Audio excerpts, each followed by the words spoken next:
Welcome back to Going Deep 2016. Another fantasy season here. And we are going to talk about, ourselves and the keeper history and keepers of 2016. So this is our podcast. We hope you enjoy. He's been playing so far back that Wayne Gretzky had to be kept out of the leagues because of his fantasy impact. That's right. He was split into two players, right? Wayne Gretzky goals and Wayne Gretzky assists. That was a thing. Oh, jeez. This podcast, this is our second season trying this, and last year we made 3 episodes, I believe. The idea was that those of us who are related to each other, the Robinson family, we talk about all these various fantasy topics, our teams and strategies and et cetera, amongst ourselves throughout the season. But the rest of the league isn't a party to those discussions. And so this was a way of involving other managers. Even if I couldn't, I always had trouble getting people to engage in discussion threads on the message board. So this is another way to help people feel more involved, maybe feel like they get to know us a little bit, know the people they're playing with. And just an opportunity for us to talk all things relevant to fantasy sports. So I don't know if people have any interest in contributing to the podcast. We could have them perhaps simply post on the message board, say you'd like to be a guest on the podcast, and then we could maybe even do that on a weekly basis or so. I don't remember what we did last year. I don't think we ended up doing a weekly podcast, but it was maybe every couple of weeks. And we did have the owner of Three Fingers Ghost, right? Mm-hmm. Zach Kapla was on last year, and he was a hoot. So we'd love to have him back. And anybody else who'd like to join. We figured we'd start off this podcast with a discussion about ourselves because you guys don't know us. A lot of the people are new this year, so we're actually pretty cool people. That's right. So why don't we go around and we're gonna say where we're from, our fantasy experience, as well as our fantasy crush. Fantasy crush. Yeah. Starting off with isotopes. I have been the Isotopes for a while now. I don't really know how many years, but I would say I was more involved earlier on, and have been, hopefully will put my team back to the top this year, but kind of rebuilding. Yeah, so I'm Mike, by the way, and I live in Colorado Springs. Excellent. Ben, do you have it? Boy, you put me on the spot. I am the owner/manager of Sultans of Dallas, formerly Sultans of Durham. And I've been playing, I'm not sure how long now either, but definitely since the beginning of our Keeper League. And anything else interesting? Not so much. The team has been fairly successful, and hopefully will continue to be so. But I also am preparing for my draft as we record this podcast. And I'd say my fantasy crush is probably... Fantasy crush! Actually probably Paul Goldschmidt right now, which works out well since he's on my team. Well, let's not be modest here, Ben. You have won quite a few fantasy championships. Although not as many in baseball, actually. Oh, really? Yeah. At least as far as... I've done a lot of finishing near the top, but I think I've only won it twice since we started the keeper system. Gotcha. And M-Robs. Yeah, so I'm Matt, commissioner. Can finally put a voice with a screen name. So I've been playing fantasy sports since, I think, 2006. So I've got a little bit of experience. Although I'm not one of those people who plays in 20 leagues at once. I've usually played in one league at a time. For me, that's more fun because I really like the simulation element of fantasy sports. So it doesn't make as much sense than when I have more than one imaginary team. I live in Dallas, actually, with Ben in the same apartment. My fantasy crush is, I have to say, Mookie Betts, since that's the name of my team. And mainly that my team is called that because he has a cool name. Right. How many people do you know named Mookie? So So yeah, that's the reason there. He is a pretty halfway decent baseball player. Yes. Well, I am life after Fernandez, and actually Joe, and I live in Pacific Northwest currently. My fantasy crush is definitely obviously Jose Fernandez. I tend to go for the fast players, the ones that throw fast and run fast. So you could also put Marte up there and all that clan. But we can talk about trophies, which I don't know that everyone knows about. But different from other leagues, there is the uber incentive to play well and compete all season long, because at the end, if you finished first in the regular season for the playoffs, correct? Then you get one of our lovely trophies, which Mookie's and I purchased from our hometown, and your name will be engraved with it along with your team name. How many fantasy leagues do that? There's the small matter of shipping. Pay for it. Yes, it is a traveling trophy, so it's you don't get your own trophy to keep forever. So your name does get added to it, and everyone who has the trophy subsequently will be able to look and remember how great you were that season. It's like the Stanley Cup. You can have it with you when you eat breakfast, and you can slice butter with it and take it with you. Display it prominently on your mantle. Yep. The only downside of that being, if it does go to somebody who treats it inappropriately, right, the value of the trophy is more than the shipping. That is true. Well, it's already spent a lot of time in the bathroom with me. I don't know if that's inappropriately using it. Did you take pictures with it? Exclusively in the bathroom. What else did you do with it, Ben? This could be an entire podcast. Wow. Where Ben took the trophy. Yeah. It also, I don't think, would be suitable for any audiences below the age of 11. So what you're saying is that the trophy really took you at the end of the day. Oh, wow. Right, so there's a lot of editing that's about to happen. We're probably cutting this down. Everything we've said so far lasts 3 minutes. Yes, very true. And also the website. This did take a lot of time and effort to put into, so props to Commissioner Matt.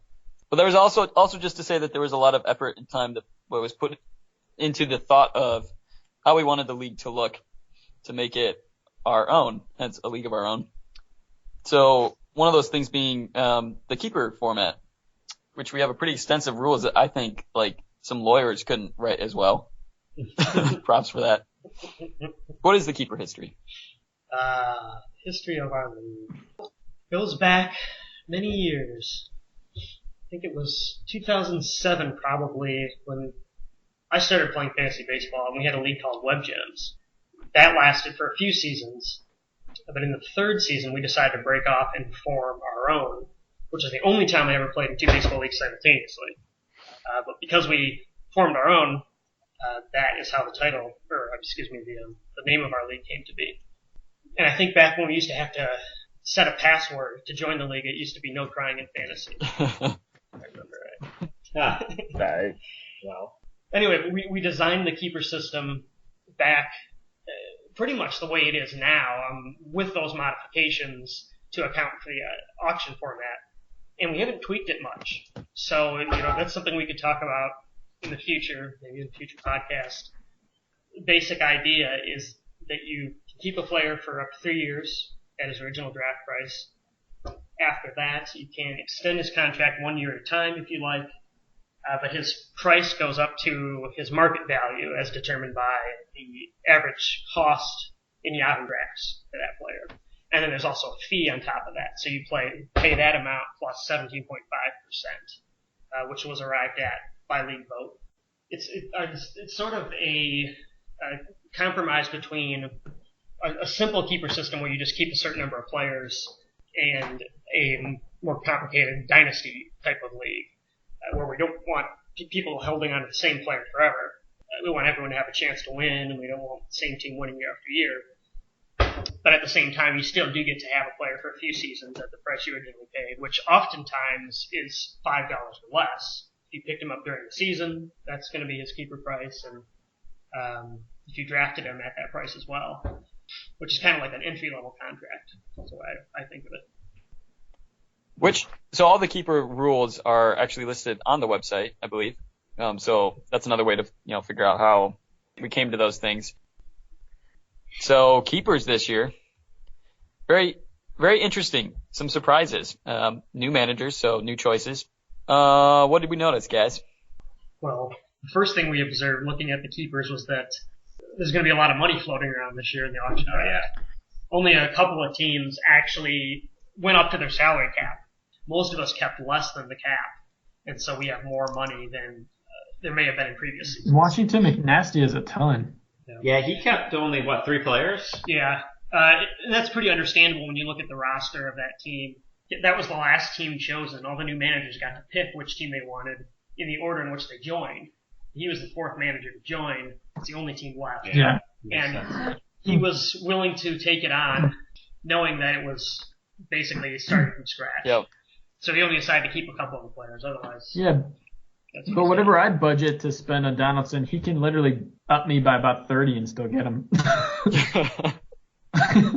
Well, apparently we know that Donaldson's going to go for like $70. Apparently. It will be interesting to see how the draft goes, especially early on, given that there is so much money available. In general, the conclusion would be there's going to be a lot of inflation. But that's not what happened last year. I don't remember what happened exactly the year before, but it doesn't seem to me that prices end up getting all that inflated in our league, despite the fact that you would expect that, given that there's less talent available and there's a lot of money. There's going to be a lot of money this go around. And there still isn't a lot of talent. There's really only a few select guys that you would want to spend. 3. There's only 3. And Beasley agrees with me. do you want to introduce? Oh yeah, this is the sweetest little shit you've ever could meet. Named Beasley. She is a 12-pound Cairn Terrier mixed dog, a little over a year old, and she's very unhappy that we're not giving her attention right now. Does she help you draft, Ben? Does she help you prepare? I suspect I will have to give her a rawhide tomorrow before the draft. Should we make her the official mascot of the league? Ooh. I think she should be. Maybe put her mug on the homepage of the league. Yeah. Little smile. Yeah. If not, I might have to actually change my team name for the first time in a long time and make her my honorary mascot. Do I have to save any money for bench players in the draft? Yeah. Yes, you do. Like, can I just pick them up later? That's not how it works. Not an option. I hope Mike fundamentally misunderstands the draft so that it makes certain players available for me. Also interesting, Lightning and Thunder kept, 16 players? Yes. Yet he still has It sells a lot of money. he still has more auction money left than I do, Life with Fernandez. $125 left. So Jeez. That's right. he's either got some really good value players Or some bad decisions. or he's keeping a lot of nobodies. I think he's in a really good position He is. if he nails the draft to have a strong team. Even like if each of the players that he keeps is even just worth $1, which they're not. But I mean, even if they were, like, he's not that far from me, and what I would be budgeting. True. When you're finding out how much you have to spend on the bigger guys, Right. Does everyone know who Lightning and Thunder is? Lightning and Thunder, if we haven't mentioned this already, is other than being our dad, of all 4 of us, is also a world famous. Okay, he's not world famous, but he's been in fantasy baseball like longer than I've been alive. But I don't know if he's won. Right. I don't think he's ever won. He's been playing mediocre fantasy baseball for longer than you've been alive. So this year could be his year, because we got to think that at some point that dynasty is just going to be unstoppable with all that knowledge built up. Yeah, and he's always good, but never wins. Exactly. It's always second, third, fourth. Yeah. He's been playing since the dark days, or maybe dark is the wrong word. He's been playing since the nascent days of fantasy sports, back when there was no Yahoo, It was not done online. Scoring was all done by hand. Rotisserie. And you actually submitted the information by calling the commissioner, telling him what your stats were for the week of your players, and then he would compile those Yep. stats. And trades were all done over the phone. There's nothing online. Yep. Well, that's all the time we have for today. Thank you for joining us in our first episode of the 2016 Going Deep podcast. Please comment. Your comments are much appreciated, and that is why we do this, to have a discussion amongst our managers. Good luck this year. Thanks for joining, and hopefully we'll be seeing you in studio. Wrap up. That shit's contagious, so you might as well.